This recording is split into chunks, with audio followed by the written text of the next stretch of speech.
ಸುಮಾರು 170 ಮಿಲಿಯನ್ ವರ್ಷಗಳ ಕಾಲ ನಮ್ಮ ಭೂಮಿಯನ್ನು ಆಳಿದ ದೈತ್ಯ ಪ್ರಾಣಿಗಳ ಬಗ್ಗೆ ನಿಮಗೆ ಗೊತ್ತೇ? ಜುರಾಸಿಕ್ ಪಾರ್ಕ್ ಮತ್ತು ಜುರಾಸಿಕ್ ವರ್ಲ್ಡ್ ಅಂತಹ ಸಿನಿಮಾಗಳಲ್ಲಿ ಹೀರೋಗಳಂತೆ ಮಿಂಚಿದ್ದ ಆ ಜೀವಿಗಳೇ ಡೈನೋಸರ್ಗಳು. ಇಂದು ನಾವು ಇವುಗಳ ರೋಚಕ ಲೋಕದ ಬಗ್ಗೆ ತಿಳಿಯೋಣ. ಒಮ್ಮೆ ಕಲ್ಪಿಸಿಕೊಳ್ಳಿ, 80 ಅಡಿ ಉದ್ದ, 58 ಟನ್ ತೂಕದ ಒಂದು ದೈತ್ಯ ಪ್ರಾಣಿ ನಿಮ್ಮ ಮುಂದೆ ನಡೆದು ಬಂದರೆ ಹೇಗಿರುತ್ತೆ?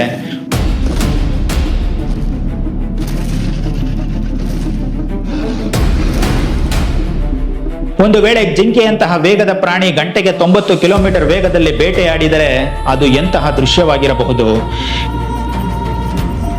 ಇವುಗಳ ಹಲ್ಲುಗಳ ಶಕ್ತಿ ಎಷ್ಟಿತ್ತಂದ್ರೆ ಸುಮಾರು 12,800 ಪೌಂಡ್ಗಳಷ್ಟು ಒತ್ತಡದಲ್ಲಿರುವ ಯಾವುದನ್ನಾದರೂ ಜಜ್ಜಿ ಹಾಕಬಲ್ಲವು. ಭಯಾನಕ ಬೇಟೆಗಾರ ಟೀರೆಕ್ಸ್ ನಿಂದ ಹಿಡಿದು ಆಕಾಶವನ್ನೇ ಮುಟ್ಟುವಷ್ಟು ಎತ್ತರವಿದ್ದ ಬ್ರಾಕಿಯೋಸಾರಸ್ ವರೆಗೆ ಡೈನೋಸರ್ಗಳ ಸಾಮ್ರಾಜ್ಯ ಅತಿ ದೊಡ್ಡದಾಗಿತ್ತು. ನಮ್ಮ ಕಲ್ಪನೆಗೂ ಸಿಗದಂತಹ ವಿಚಿತ್ರ ಮತ್ತು ಭಯಾನಕ ರೂಪದ ಡೈನೋಸರ್ಗಳು ಅಂದು ಭೂಮಿಯನ್ನು ಆಳುತ್ತಿದ್ದವು. ಈ ಜಗತ್ತು ಆ ಪ್ರಾಣಿಗಳ ಮಹಾನ್ ಸಾಮ್ರಾಜ್ಯವಾಗಿತ್ತು. ಇಷ್ಟು ಶಕ್ತಿಯುತವಾಗಿದ್ದ ಪ್ರಾಣಿಗಳು ದಿಢೀರನೆ ನಾಶವಾಗಿದ್ದು ಹೇಗೆ? ಅಂದು ಅಸಲಿಗೆ ಏನಾಯಿತು? ಆಕಾಶದಿಂದ ಅಪ್ಪಳಿಸಿದ ದೈತ್ಯ ಉಲ್ಕಾಪಾತ ಹೇಗಿತ್ತು? ಭೂಮಿಯ ಗುರುತ್ವಾಕರ್ಷಣೆ ಮತ್ತು ವಾತಾವರಣದಲ್ಲಿ ಆದ ಬದಲಾವಣೆಗಳಾದರೂ ಏನು? ಅತಿಯಾದ ಬೆಳಕಿನ ತೀವ್ರತೆಗೆ ಅಲಾಮೋಸಾರಸ್ ನಂತಹ ದೈತ್ಯ ಪ್ರಾಣಿಗಳು ಕಣ್ಣು ಕಾಣದೆ ಕಂಗಾಲಾದವು. ತಮ್ಮ ಅಂತ್ಯಕಾಲ ಹತ್ತಿರ ಬಂದಿದೆ ಎಂದು ತಿಳಿಯುವ ಮೊದಲೇ ಆ ದೈತ್ಯ ಸಾಮ್ರಾಜ್ಯ ಸರ್ವನಾಶವಾಯಿತು. The Earth's gravitational pull gets stronger. The light is so intense it causes the flesh of the Alamosaurus to appear transparent. They now can't see what's headed their way. ಈ ವಿಡಿಯೋದಲ್ಲಿ ನಾವು ಡೈನೋಸರ್ಗಳ ಉಗಮ ಮತ್ತು ಅವುಗಳ ಅಂತ್ಯದ ಸಂಪೂರ್ಣ ಕಥೆಯನ್ನು ವಿವರವಾಗಿ ನೋಡೋಣ. ಯಾರು ಇನ್ನೂ ಸಬ್ಸ್ಕ್ರೈಬ್ ಮಾಡದೆ ವಿಡಿಯೋ ನೋಡ್ತಿದ್ದೀರಾ, ದಯವಿಟ್ಟು ಸಬ್ಸ್ಕ್ರೈಬ್ ಮಾಡ್ಕೊಳ್ಳಿ. ಸೊ ದಟ್ ಇನ್ನೂ ಇಂಟ್ರೆಸ್ಟಿಂಗ್ ಟಾಪಿಕ್ಸ್ ಮಾಡೋಕ್ಕೆ ನನಗೂ ಒಂದು ಮೋಟಿವೇಶನ್ ಬರುತ್ತೆ. So let's get in. ಎಲ್ರಿಗೂ ನಮಸ್ಕಾರ, ನಾನು ಭರತ್.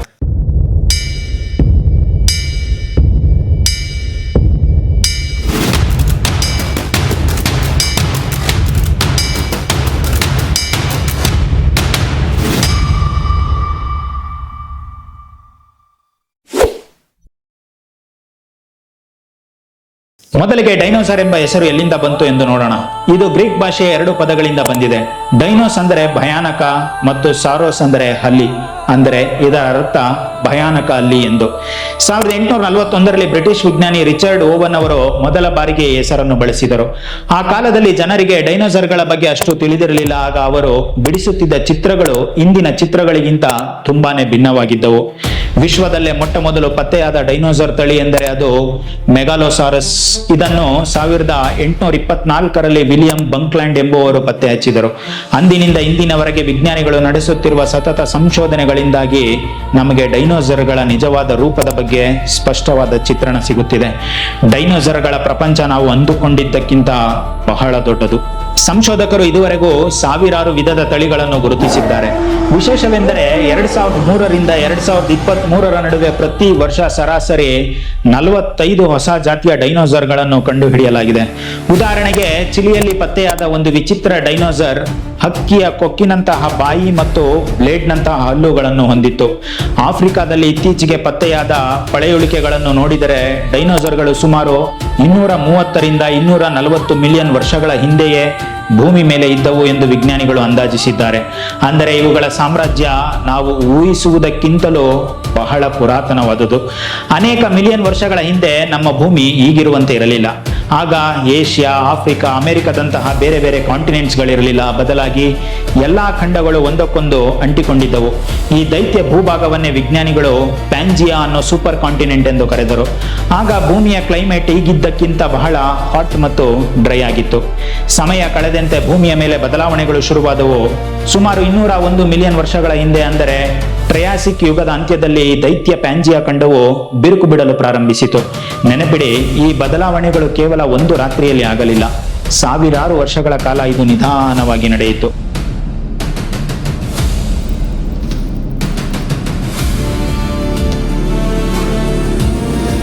ಖಂಡಗಳು ಬಿರುಕು ಬಿಟ್ಟಂತೆಲ್ಲ ಭೂಮಿಯ ಒಳಗಿದ್ದ ವ್ಯಾಲ್ಕನಗಳು ಸ್ಫೋಟಗೊಳ್ಳಲು ಶುರುವಾದವು. ಇದರಿಂದಾಗಿ ವಾತಾವರಣಕ್ಕೆ ಅತಿಯಾದ ಕಾರ್ಬನ್ ಡೈಆಕ್ಸೈಡ್ ಮತ್ತು ಸಲ್ಫರ್ ಡೈಆಕ್ಸೈಡ್ ಅನಿಲಗಳು ಸೇರಿದವು.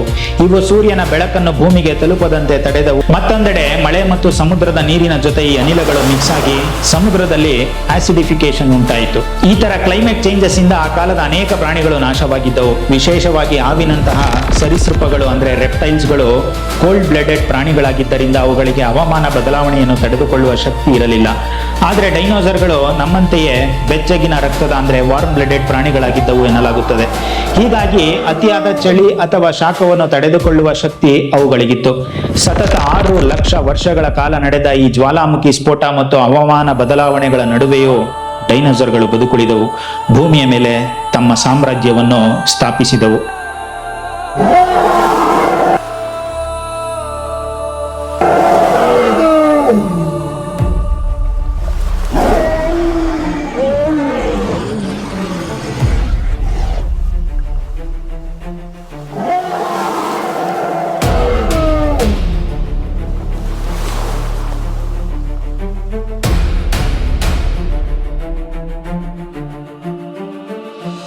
ವಿಡಿಯೋದ ಆರಂಭದಲ್ಲಿ ನಾನು ಹೇಳಿದ ಹಾಗೆ ಟ್ರಯಾಸಿಕ್ ಪೀರಿಯಡ್ ಮುಗಿದ ಮೇಲೆ ಶುರುವಾಗಿದ್ದೆ ಜುರಾಸಿಕ್ ಪೀರಿಯಡ್.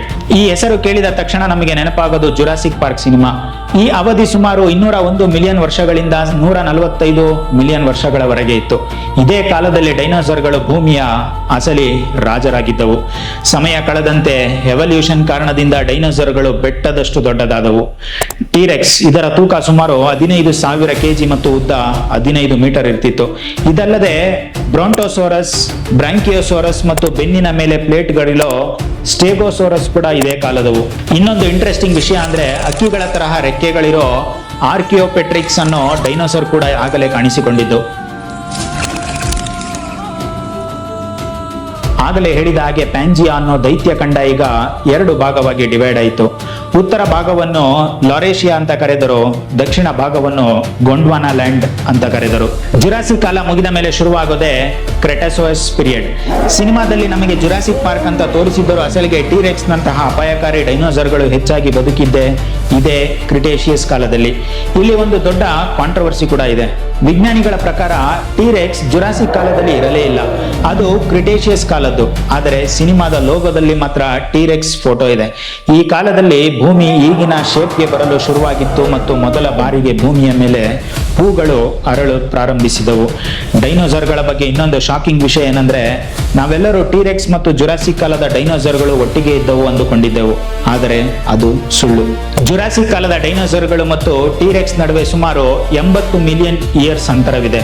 ಕುತೂಹಲಕಾರಿ ವಿಷಯ ಏನೆಂದರೆ, ಟೀರೆಕ್ಸ್ ಬದುಕಿದ್ದ ಕಾಲಕ್ಕೆ ಅಂದ್ರೆ 68 ಮಿಲಿಯನ್ ಇಯರ್ಸ್ ಹಿಂದೆ ಜುರಾಸಿಕ್ ಡೈನೋಸರ್ಗಳಿಗಿಂತ ಮಾನವರಾದ ನಾವೇ ಹತ್ತಿರ ಇದ್ದೇವೆ. ಅಂದ್ರೆ ಟೀರೆಕ್ಸ್ ಮತ್ತು ನಮ್ಮ ನಡುವಿನ ಅಂತರ ಕೇವಲ 66ರಿಂದ 68 ಮಿಲಿಯನ್ ಇಯರ್ಸ್ ಮಾತ್ರ. ಟೀರೆಕ್ಸ್ ಇತರ ಎಲ್ಲಾ ಡೈನೋಸರ್ಗಳಿಗಿಂತ ಅತ್ಯಂತ ಬಲವಾದ ಹಲ್ಲುಗಳನ್ನು ಹೊಂದಿತ್ತು. ಇದರ ಒಂದು ಕಡಿತ ಎಂತಹ ದೈತ್ಯ ಪ್ರಾಣಿಯನ್ನು ಜಜ್ಜಿ ಹಾಕುತ್ತಿತ್ತು. ಇನ್ನು ಹುಲ್ಲು ಭೂಮಿಯ ಮೇಲೆ ಕಾಣಿಸಿಕೊಂಡಿದ್ದು ಸುಮಾರು 70 ಮಿಲಿಯನ್ ಇಯರ್ಸ್ ಹಿಂದೆ ಅಂತ ಹೇಳಲಾಗುತ್ತದೆ. ಕೆಲವು ಡೈನೋಸರ್ಗಳು ಎಷ್ಟು ವಿಚಿತ್ರವಾಗಿದ್ದವು ಎಂದರೆ, ಆರ್ನಿಥೋಮಿಡ್ಮಿಡ್ಸ್ ಇದು ನೋಡೋದಕ್ಕೆ ಒಂದು ದೈತ್ಯ ಹಕ್ಕಿಯ ತರ ಇರ್ತಿತ್ತು. ಇದು ಗಂಟೆಗೆ 80 ಕಿಲೋಮೀಟರ್ ವೇಗದಲ್ಲಿ ಓಡೋ ಸ್ಪೀಡ್ಸ್ಟರ್. ಕ್ವೆಟ್ಜೆಲೋಕ್ಲಾಟಸ್ ಇದು ಆಕಾಶವನ್ನು ಆಳುತ್ತಿದ್ದ ದೈತ್ಯ. ಇದರ ರೆಕ್ಕೆಗಳು ಸುಮಾರು 10ರಿಂದ 11 ಮೀಟರ್ ಉದ್ದ ಇರುತ್ತಿತ್ತು, ಅಂದ್ರೆ ಒಂದು ಸಣ್ಣ ವಿಮಾನದಷ್ಟೇ ದೊಡ್ಡದು. ಆ ಸಮಯದಲ್ಲಿ ಭೂಮಿಯ ಕ್ಲೈಮೇಟ್ ಡೈನೋಸರ್ಗಳಿಗೆ ಪಕ್ಕಾ ಸೂಟ್ ಆಗ್ತಿತ್ತು. ಹೇರಳವಾದ ಆಹಾರ ಮತ್ತು ಬೆಚ್ಚಗಿನ ವಾತಾವರಣ ಇದ್ದಿದ್ದರಿಂದ ಬೇರೆ ಯಾವುದೇ ಪ್ರಾಣಿಗಳು ಇವರ ಜೊತೆ ಸ್ಪರ್ಧಿಸಲು ಸಾಧ್ಯವಾಗಲಿಲ್ಲ. ಹಾಗಾಗಿ ಭೂಮಿ ಡೈನೋಸರ್ಗಳ ಸಾಮ್ರಾಜ್ಯವಾಗಿತ್ತು. ಹೀಗೆ ಎಲ್ಲವೂ ಆರಾಮವಾಗಿ ನಡೀತಿರುವಾಗ ಭೂಮಿಯ ಇತಿಹಾಸವನ್ನೇ ಬದಲಿಸುವ ಒಂದು ಘಟನೆ ನಡೀತು. ಅದೇ ದಿ ಗ್ರೇಟ್ ಆಸ್ಟ್ರಾಯ್ಡ್ ಇಂಪ್ಯಾಕ್ಟ್.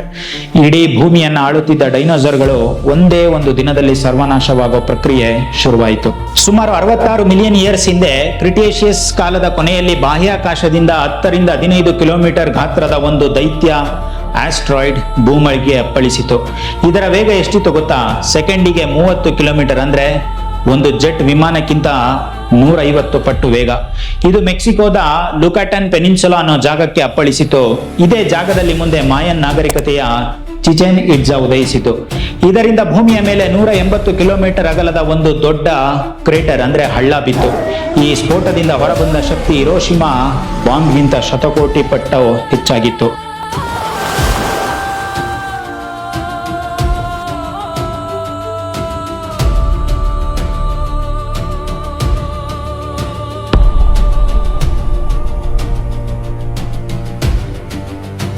ಸ್ಫೋಟದ ಬೆನ್ನಲ್ಲೇ ಭೂಮಿ ನರಕವಾಗಿ ಬದಲಾಯಿತು. ಸಾವಿರಾರು ಕಿಲೋಮೀಟರ್ಗಳವರೆಗೆ ಭೀಕರ ಭೂಕಂಪ ಮತ್ತು ವೈಲ್ಡ್ ಫೈರ್ ಕಾಡ್ಗಿಚ್ಚು ಹರಡಿತು. ಸಮುದ್ರದಲ್ಲಿ ಸುಮಾರು 2 ಕಿಲೋಮೀಟರ್ ಎತ್ತರದ ದೈತ್ಯ ಅಲೆಗಳು ಎದ್ದು ಇಡೀ ತೀರವನ್ನೇ ಮುಳುಗಿಸಿದವು. ನೀವು ಅಂದುಕೊಳ್ಳಬಹುದು, ಬಾಂಬ್ ಬಿದ್ದಿದ್ದು ಮೆಕ್ಸಿಕೋದಲ್ಲಿ ಅಲ್ವಾ, ಭೂಮಿಯ ಇನ್ನೊಂದು ಸೈಡ್ ಸೇಫ್ ಇರಬೇಕಲ್ವಾ ಅಂತ. ಆದ್ರೆ ಹಾಗಾಗ್ಲಿಲ್ಲ.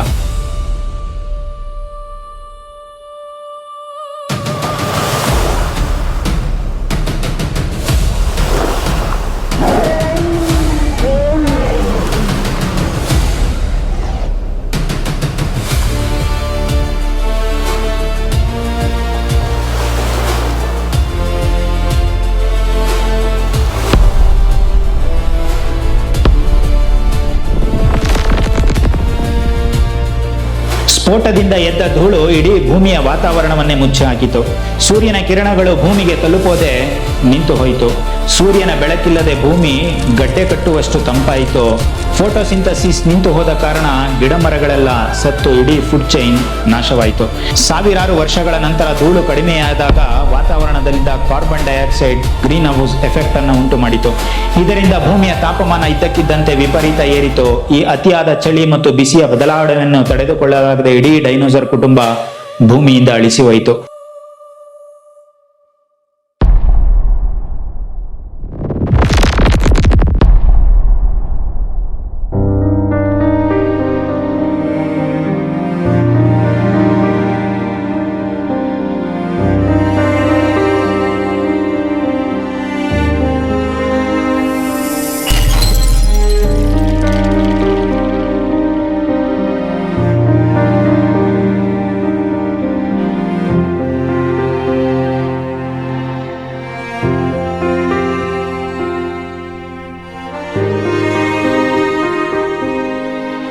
ಹೀಗೆ ಕ್ರೆಟೋಷಿಯಸ್ ಪೀರಿಯಡ್ ಅಂತ್ಯವಾಗಿ ಭೂಮಿಯ ಹೊಸ ಅಧ್ಯಾಯ ಪೆಲೋಜಿಯನ್ ಪೀರಿಯಡ್ ಶುರುವಾಯಿತು. ಡೈನೋಸರ್ಗಳ ಸಾಮ್ರಾಜ್ಯ ಮುಗಿದು ಸಣ್ಣ ಪ್ರಾಣಿಗಳಾಗಿ ಬದುಕಿದ್ದ ಸಸ್ತನಿಗಳ ಅಂದ್ರೆ ಮ್ಯಾಮಲ್ಸ್ ಯುಗ ಆರಂಭವಾಯಿತು. ಒಂದು ರೀತಿಯಲ್ಲಿ ನೋಡಿದರೆ ಆಸ್ಟ್ರಾಯ್ಡ್ ಭೂಮಿಗೆ ಅಪ್ಪಳಿಸಿದ್ದು ನಮಗೆ ಒಳ್ಳೆಯದೇ ಆಯಿತು. ಯಾಕೆಂದ್ರೆ ಡೈನೋಸರ್ಗಳ ಸಾಮ್ರಾಜ್ಯ ಅಂತ್ಯವಾದ ಮೇಲೆ ಸಸ್ತನಿಗಳು ಅಂದ್ರೆ ಮ್ಯಾಮಲ್ಸ್ ಅಂದ್ರೆ ಹಾಲು ಕುಡಿಯುವ ಪ್ರಾಣಿಗಳ ವಿಕಸನಗೊಳ್ಳುವಿಕೆ ಅವಕಾಶವಾಯಿತು. ಅಲ್ಲಿಂದಲೇ ಕುದುರೆಗಳು, ಮೊಸಳೆಗಳು ಮತ್ತು ಹಾವಿನಂತಹ ಪ್ರಾಣಿಗಳು ಹೆಚ್ಚಾಗತೊಡಗಿದವು. ಇವತ್ತಿನ ಸಂಶೋಧನೆಗಳ ಪ್ರಕಾರ ಈಗ ನಾವು ನೋಡೋ ಪಕ್ಷಿಗಳು ಬರ್ಡ್ಸ್ ಡೈನೋಸರ್ಗಳೇ. ನಂಬಕ್ಕೆ ಕಷ್ಟ ಆದ್ರೂ ಇದು ನಿಜ. ನಿಮ್ಮ ಸುತ್ತ ಇರೋ ಚಿಕನ್ಸ್ ಅಂದ್ರೆ ಕೋಳಿಗಳು ಮತ್ತು ಆಸ್ಟ್ರಿಚ್ ಎಲ್ಲವೂ ಡೈನೋಸರ್ ಕುಟುಂಬಕ್ಕೆ ಸೇರಿದವು. ವಿಜ್ಞಾನಿಗಳು ಇರಿಡಿಯಂ ಅನ್ನೋ ಒಂದು ಧಾತುವನ್ನು ಬಳಸಿ ಕಾರ್ಬನ್ ಡೇಟಿಂಗ್ ಮಾಡಿದಾಗ 66 ಮಿಲಿಯನ್ ಇಯರ್ಸ್ ಹಿಂದೆ ಈ ದೈತ್ಯ ಬದಲಾವಣೆ ಆಗಿರೋದು ಕನ್ಫರ್ಮ್ ಆಗಿದೆ. ಮೆಕ್ಸಿಕೋದಲ್ಲಿ ಬಿದ್ದ ಆ ಉಲ್ಕೆಯ ಹಳ್ಳ ಅಂದ್ರೆ ಕ್ರೇಟರ್ ಈಗ ನೋಡೋಕೆ ಸಿಗಲ್ಲ. ಯಾಕೆಂದ್ರೆ ಭೂಮಿಯ ಖಂಡಗಳು ಬದಲಾಗಿ ಈಗ ಆಗ ಅರ್ಧ ಜಾಗ ಮುಳುಗಿ ಹೋಗಿದೆ. ಆದ್ರೆ ಭವಿಷ್ಯದಲ್ಲಿ ಇಂತಹ ಅಪಾಯ ಬರದಂತೆ ತಡೆಯಲು ನಾಸಾ ಈಗ ಸಜ್ಜಾಗಿದೆ. 2021ರಲ್ಲಿ ನಾಸಾ ಡಾರ್ಟ್ ಮಿಷನ್ ಮಾಡಿತು. ಇದರಲ್ಲಿ ಒಂದು ಸಣ್ಣ ಬಾಹ್ಯಾಕಾಶ ನೌಕೆಯನ್ನು ಕ್ಷುದ್ರ ಗ್ರಹಕ್ಕೆ ಡಿಕ್ಕಿ ಹೊಡೆಸಿ ಅದರ ದಾರಿಯನ್ನೇ ಬದಲಾಯಿಸಿತು. ಅಂದ್ರೆ ಮುಂದೆ ಇಂತಹ ಅಪಾಯ ಬಂದ್ರೆ ನಾವು ಅದನ್ನು ತಡೆಯಬಹುದು ಎಂಬಂತದ್ದು. Oh wow. Yeah. Oh my goodness. 8, Yeah. 7, Oh, 6, wow. 5, 4, 3, 2, 1. ಆದ್ರೆ ಇವತ್ತು ಭೂಮಿಗೆ ಅತಿಯಾದ ದೊಡ್ಡ ಅಪಾಯ ಅಂದ್ರೆ ಅದು ಆಕಾಶದಿಂದ ಬರೋ ಕಲ್ಲುಗಳೆಲ್ಲ ಬದಲಾಗಿ ನಾವು ಮಾನವರೇ.